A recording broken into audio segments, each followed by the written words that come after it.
ओम नमो नारायण। वनौषधि के इस चैप्टर में आपका स्वागत करते हैं और आज हम आपको मोहिनी दिखाएंगे। तो पहले तो यह कि मोहिनी 3 प्रकार की होती है। एक गाय के खुर से निकलती है जो कि बिल्कुल पतली होती है, इस प्रकार से पतली होती है, वाइट कलर की होती है, यह वह नहीं है, बता रहे हैं। दूसरी जो है कमल जो फूल होता है उसकी जो जड़ें होती हैं उसके अंदर से निकलती है, वह इस प्रकार की निकलती है कमल की जड़ों में से, वह भी मोहिनी कहलाती है। अब यह तीसरी प्रजाति की जो मोहिनी होती है यह आपके महुआ के पेड़ से निकलती है। जो महुआ के ऊपर वृक्ष पे जो बांधा बन जाता है उसकी जो मोहिनी होती है वह यह होती है। यह है, यह पूरा गट्टा उसी मोहिनी का है, यह महुए की मोहिनी है। यह प्रबल वशीकरणकारी है।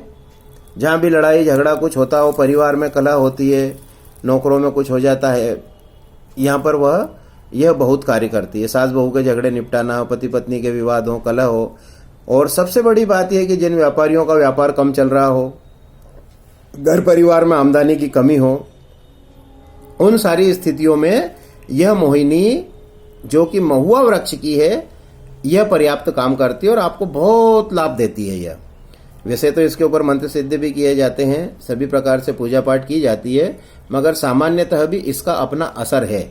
आप चाहें तो इसको तैयार कर सकते हैं वशीकरण मंत्रों के द्वारा, वशीकरण से मंत्र आबद्ध करके इसको आप प्रयोग में ला सकते हैं। अब यह गीली है, अभी हम सुखा लेंगे, सुखाने के बाद बहुत से लोगों को देते भी हैं। यह सर्वोपलब्ध है, हर जगह मिल जाती है और यह दुर्लभ नहीं है, अप्राप्त है, थोड़ी सी मेहनत करना पड़ती है, मेहनत करने पर यह मिल जाती है। जो भी जिनका महत्व जिनको कहीं मिलता नहीं है, यदि वह भाव में ताबीज के अंदर बांध के रखे तो उन व्यक्तियों को इससे महत्व मिलने लग जाता है। कोई लोगों को कोई पूछता नहीं है, महत्व नहीं मिलता है, कहीं पे जाते हैं प्रतिष्ठा नहीं मिलती है जिसके वे अपेक्षा करते हैं।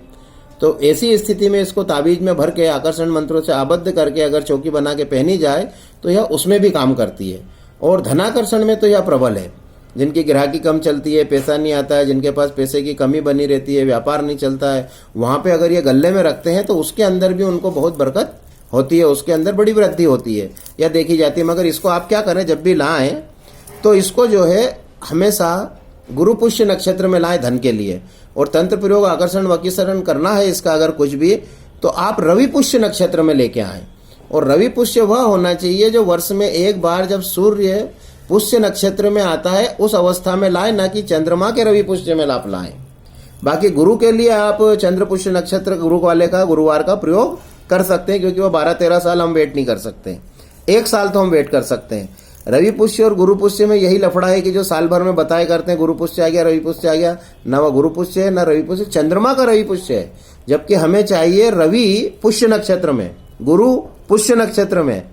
गुरु पुष्य नक्षत्र में 12वें साल आता है, 13वें साल आता है, 12 साल के बाद में।